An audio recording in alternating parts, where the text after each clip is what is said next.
नमस्कार मैत्रिणींनो, सुनीताज किचनमध्ये तुमचं स्वागत आहे. तर आज बनवणार आहे दोडक्याची भाजी. 2 दिवस झाले दोडके आणून ठेवले होते, पण काही इच्छा नव्हती होत करायची. त्यानंतर मग शेवटी म्हटलं चला आता करूनच टाकूया. मग घेतले, त्याची शिरा काढून घेतली.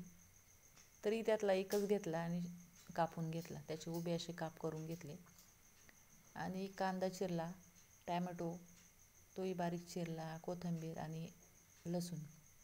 कढईत तेल टाकले, नंतर टाकली जिरी, ठेचलेला लसूण आणि चिरलेला कांदा.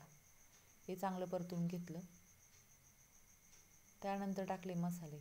हळद टाकली अर्धा चमचा, नंतर 1 चमचा कांदा लसूण मसाला टाकला आणि लाल मिरची पावडर. हे सगळं परतून घेतलं. त्यानंतर चिरलेला टॅमॅटोही टाकला आणि थोडीशी कोथिंबीर टाकली. तेही चांगलं परतून घेतलं आणि त्यानंतर कापलेले दोडक्याचे काप टाकून दिले. तेही चांगले परतून घेतले. आता दोडका करायचा होता म्हणून थोडीशी हरभऱ्याची डाळ भिजत घातली होती, ती टाकली त्यात.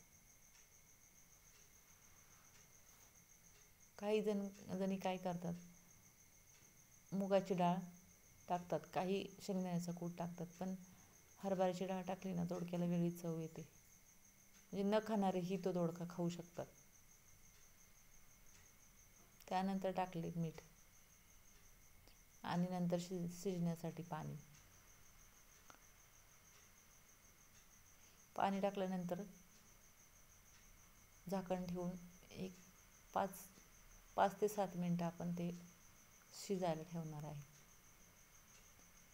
तर पाहू शकता आपण, ते चांगल्या प्रकारे शिजलेलं आहे. तयार आहे आपली दोडक्याची भाजी.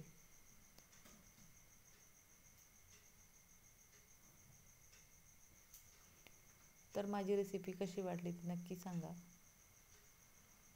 आणि चॅनलला लाईक, शेअर आणि सबस्क्राईब करा.